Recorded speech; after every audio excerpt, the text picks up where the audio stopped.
وہ سیون اب بھی پی لی، پھنٹا بھی ڈکار گئی. تھوڑی سی دیر کے بعد کہنے لگا سیب لے آؤں. وہ لے ہی آیا سیب. کیا آپ کے لیے میں سیب لایا ہوں، آپ کھائیں. کہنے لگی نہیں آپ کھائیں. اس نے سوچا ہو میری بھی محبت ہو گئی ہے، سیب کھانے کے لیے مجھے بھی کہہ رہی ہے. جب اس نے اصرار کیا نا کہ میں تو تیرے لیے لایا ہوں، کھا تو صحیح. کہنے لگی کیسے کھاؤں، میرے منہ میں دانت ہی نہیں ہے. اب پتا چلا اسے کہ صبح سے میں تو پرانے پپی کے پیچھے پھر رہا ہوں.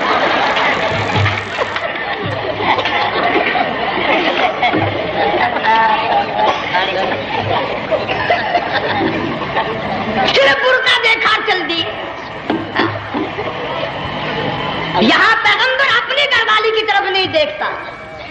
حضرت حاجرہ نے اسماعیل علیہ السلام کو سینے سے لگایا. عرب کی قداور مائی، طاقتور مائی، دوڑ لگا کر حضرت خلیل کا راستہ آ کے روک لیا اور کہنے لگی میں جوان عورت، یہ پیارا نور نظر، یہ لخت جگر، شکل تو دیکھو، صورت تو دیکھو، ہمیں یہاں چھوڑ کے جا رہے ہو. اللہ کا پیغمبر بولتا نہیں. پتا چلا پیغمبر اللہ کی اجازت کے بغیر سانس نہیں لیتا، آنکھ کا اشارہ نہیں کرتا.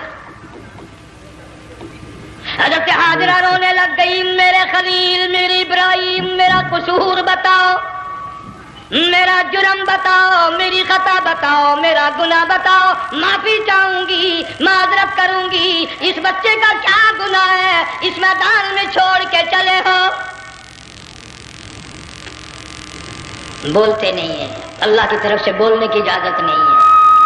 حضرت حاجرہ نے خود ہی قیاس لگایا. سوچتی ہیں پیغمبر تو کسی پہ ظلم نہیں کرتا. وہ کہنے لگی خلیل کہیں اس رب کا حکم تو نہیں، کہیں اس اللہ کا یوں حکم تو نہیں. جنگ کے لوگوں اگر خلیل ہاں کہہ دیتا تو کیا حرج تھا. ہاں نہیں کہتا، اجازت نہیں، تاکہ حاجرہ کے یقین ایمان کا امتحان مکمل ہو. مفسرین نے لکھا ہے کہ حضرت ابراہیم علیہ السلام نے سر کا یوں اشارہ کیا، بس ذرا سا ہاں. پھر عورت کا ایمان دیکھ، یقین دیکھ. یہی نہ بیٹھی، دوڑ کے وہاں گئی ہے جہاں پہلے بٹھا کر آئے تھے اور کہنے لگی ابراہیم جاؤ، میں جانوں میرا رب جانے، پرواہ نہیں. راتیں آتی ہیں چلی جاتی ہیں، دن آتے ہیں گزر جاتے ہیں. تھوڑی سی کھجوریں تھی وہ ختم ہو گئی، پانی ختم ہو گیا، بھوک اور پیاس نے بے چین کر دیا. اسماعیل علیہ السلام کی اتنی لمبی زبان باہر نکلا. دو پتھر کھڑے کر کے اوپر ایک پتھر رکھ کر چھاؤں بنائی، اس کے نیچے لٹا دیا اور پھر چکر لگایا. کبھی صفا پہاڑی پہ چڑھتی ہے، کبھی مروہ پہاڑی پہ چڑھتی ہے، کبھی اترتی ہے اور ڈھلوان میں سے بھاگ کر چلتی ہے. جب اپنا بچہ نظر نہیں آتا سارے کہہ دو اللہ بڑا بے نیاز ہے، اللہ بڑا، زور سے کہو اللہ بڑا. کسی کے 500 سال کے سجدے رد، کسی کی ہزاروں سخاوت صدقات رد، کسی کی چال منظور، کسی کی رفتار منظور، کسی کی ٹور منظور.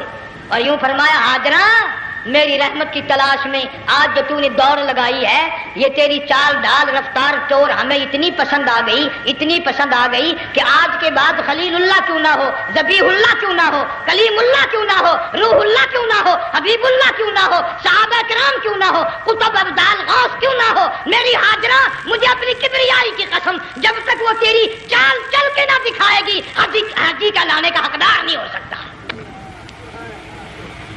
تیری رفتار اسے چلنی پڑے گی. فرمایا ان الصفا والمروہ من شعائر اللہ فمن حج البیت او اعتمر فلا جناح علیہ ان یطوف بہما ومن تطوع خیرا فإن اللہ شاکر علیم. 7ویں چکر میں آواز سی آئی. اب رو پڑی حضرت حاجرہ، کہنے لگی میرا بچہ اگر چل بسا میں پھر کیا کروں گی. سن لی میں نے آواز. آپ کیا دیکھتی ہے اسماعیل علیہ السلام کی نرم و نازک ایڑیاں جس زمین پہ رگڑی گئی تھی وہاں سے چشمہ جاری کر دیا. حضرت حاجرہ نے پی لیا، بھوک بھی ختم ہو گئی، پیاس بھی ختم ہو گئی، بچے کو بھی پلایا. اللہ تعالیٰ نے خانے کعبہ کی بنیاد ڈال دی. ایسے گھر کی بنیاد ڈالی. حضور صلی اللہ علیہ وسلم فرماتے ہیں 500 سال کی عبادت ایک طرف اور بیت اللہ پہ ایک نگاہ یوں ڈالنا ایک طرف. 500 سال کی عبادت کا وہ ثواب نہیں جو ایک نظر خانے کعبہ پہ ڈالنے کا ثواب ہے. تو اللہ پاک یوں فرماتے ہیں کہ جو آنے والا حجر اسود کو بوسہ دیتا ہے, اللہ پاک یوں فرماتے ہیں میں سمجھتا ہوں میرا سجا ہاتھ پکڑ کر میرے بندے نے چوم لیا. جو غلاف کعبہ کو پکڑ کر مانگتا ہے, اللہ فرماتے ہیں میں یہ سمجھتا ہوں میرا دامن پکڑ کے مانگ لیا. جو مقام ملتزم پہ لپٹ کے مانگتا ہے, اللہ فرماتے ہیں میں سمجھتا ہوں میری چوکھٹ پہ پڑھ کے مانگ لیا. اور فرمایا لوگوں یہ جو آنے والے آئے ہیں یہ رشتہ داروں کے مہمان نہیں, عزیزوں کے مہمان نہیں, دوستوں کے مہمان نہیں, میں خدا میزبان ہوں, یہ میرے مہمان ہیں. آج ان کی دعاؤں پہ آمین کہو. فرشتوں کو حکم ہوتا ہے ان سے مصافحہ کرو. مگر اللہ تعالیٰ سب کو توفیق دے کہ حج مکمل کر کے آئیں اور سب کا حج قبول فرمائے. میرے علاقے میں کئی سالوں کی بات ہے پرانی, جب کوئی حاجی تھا, ایک آدمی حج کر کے آیا. میں دوپہر کو اس کو ملنے گیا تو زور کی نماز کا وقت آیا, میں اٹھ کے چلا گیا نماز پڑھنے. پھر عصر کی نماز کا وقت آیا, میں اٹھا اور نماز پڑھ کے آ گیا. میں نے اس حاجی کے لڑکے سے پوچھا, میں نے کہا حاجی صاحب نے نماز یہیں پڑھی؟ تو کہنے لگا جی ابھی شروع نہیں کی, سفر کے تھکے ہوئے ہیں نا, 2-4 دن کے بعد شروع کریں گے. شکر ہے پہلے لوگ جھوٹ نہیں بولا کرتے تھے. ہاں آج کل کا ہوتا ہے نا تو وہ کہہ دیتا ہے جی یہ تو کئی وقت کی کچھی پڑھ کر بیٹھے ہیں.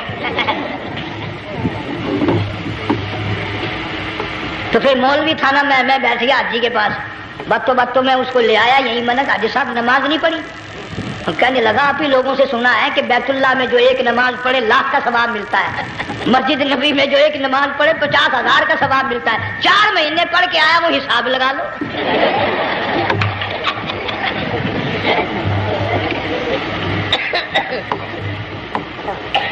مسائل سیکھتے نہیں, ارکان اور آداب بیت اللہ کے سیکھتے نہیں.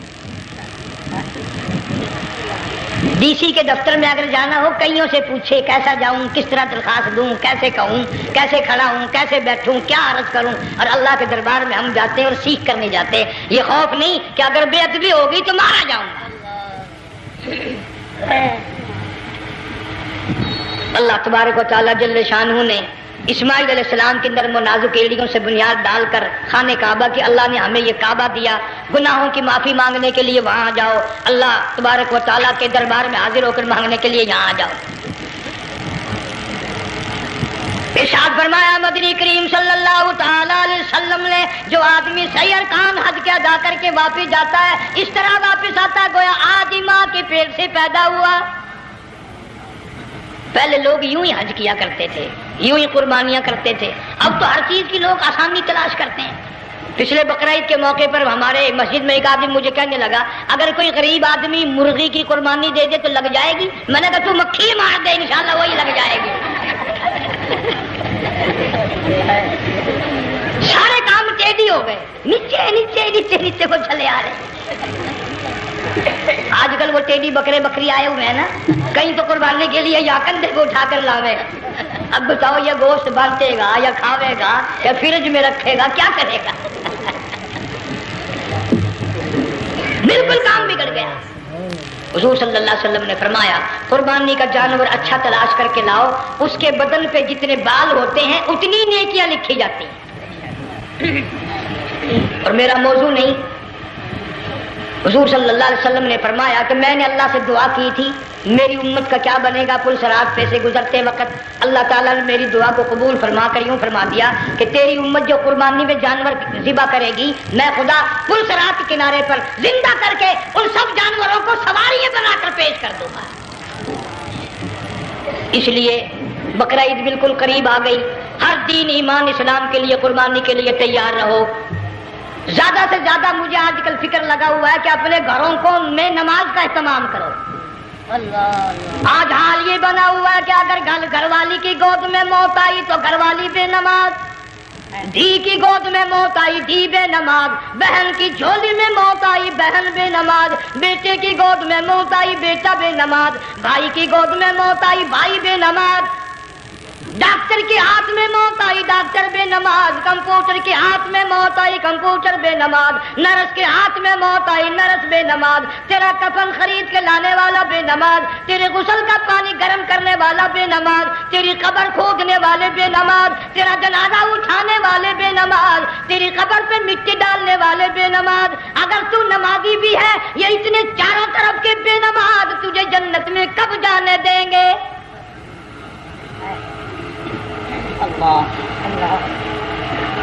اس بچی کا فکر کیوں نہیں کرتا؟ کلاس میں فیل ہو جائے تجھے دکھ لگتا ہے میری بچی فیل ہو گئی، ساری عمر نماز نہ پڑھے تجھے کبھی درد نہیں ہوا کہ جہنم کے انگاروں میں جلے گی؟ بیوی ایک دن تیرا کہنا نہ مانے آگ لگ جاتی ہے، ساری عمر نماز نہ پڑھے بے ایمان تجھے کبھی آگ نہیں لگی۔ اس گھر سے تیرا جنازہ نکلے گا، اس گھر سے تیری میت اٹھے گی جس گھر میں تو نے سارے بے نماز پیدا کر رکھے ہیں، سارے بے نماز اکٹھے کر رکھے ہیں، کس طرح ایمان کلمہ ساتھ لے کر جائے گا؟ اس لیے اپنے ماحول میں، اپنے گھر میں بچیوں کو، بہنوں کو پیار سے، محبت سے، بڑے عقیدت سے ان کو نمازی بنا، تاکہ مرنے کے بعد جب تیرا جو بیٹی بہن منہ دیکھنے آئے تو نمازی تو تیرا منہ دیکھنے آئے، تیرا منہ دیکھنے بھی سارے بے نمازی آئے، تجھے کیا فائدہ ہوگا؟ اللہ سبحانہ و تعالی ہم سب کو ہمارے گھر کے ماحول کو نمازی بنائے۔ مفتی صاحب اس دنیا فانی سے رخصت ہو گئے، تشریف لے گئے، جان سارا بے وارثہ ہو گیا۔ مفتی صاحب ہی کا مدرسہ ہے، یہ مفتی صاحب ہی کے بچے ہیں، ان بچوں کی سرپرستی کرو، ان کا اکرام کرو، ان کی عزت کرو، جامعہ حلیمیہ کی خدمت کرو۔ بقرہ عید کا موقع آ رہا ہے، وہ تو نہ جانے کس کس طریقے سے اپنا کام چلاتے تھے، ہزاروں لوگوں سے ان کے تعلقات تھے، یہ بچے ہیں، نیا کام ہے۔ اللہ سبحانہ و تعالی ہر خدمت گزار کو دو جہان میں سرخ روئی عطا فرمائے۔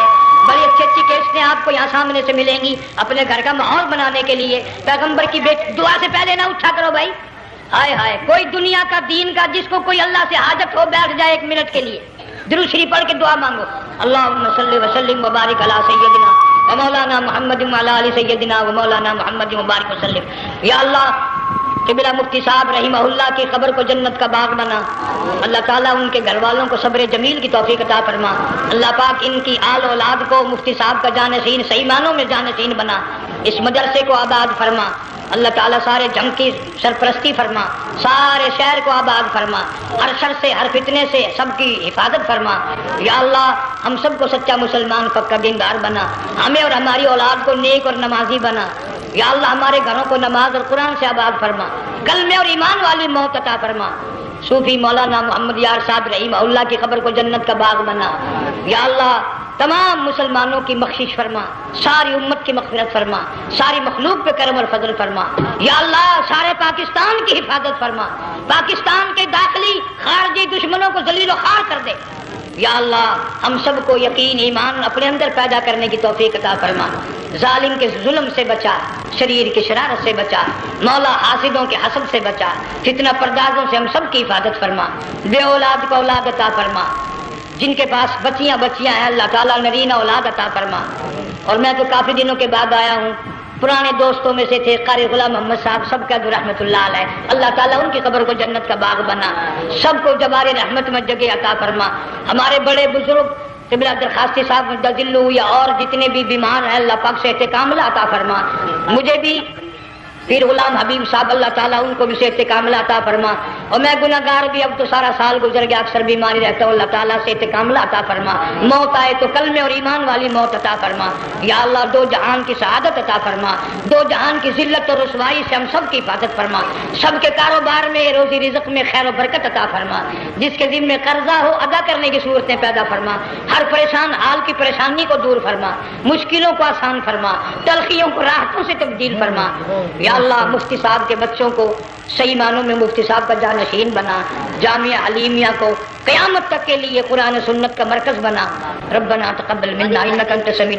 افغانستان کے مجاہدین کو ہمیشہ ہمیشہ کے لیے کامیاب فرما، جتنے لاکھوں طالب علم اللہ والے شہید ہو گئے سب کے درجوں کو بلند فرما، افغانستان کے سارے مجاہدین کو اللہ تعالیٰ کامیاب فرما، روسی، امریکی، یہودی، مرزائی، عیسائی۔ ماشاء اللہ، سبحان اللہ۔ تو دوستو بہت ہی خوبصورت بیان تھا، بہت ہی اچھا بیان تھا، بہت ہی پیارا بیان تھا۔ بیان پڑھوا رہے تھے حضرت مولانا قاری حنیف ملتانی صاحب اپنی خوبصورت آواز اور خوبصورت انداز کے ساتھ۔ تو دوستوں چلتے ہیں. اگر آپ کو ہماری یہ ویڈیو اچھی لگا تو ہماری ویڈیو کو لائک اور چینل کو سبسکرائب ضرور کریں اور اپنے دوستوں رشتہ داروں میں ایک بار اس ویڈیو کو شیئر ضرور کریں. تو دوستوں کل پھر ملتے ہیں ایک نئی ویڈیو کے ساتھ. تب تک کے لیے آپ سبھی کو اللہ حافظ. السلام علیکم ورحمۃ اللہ وبرکاتہ.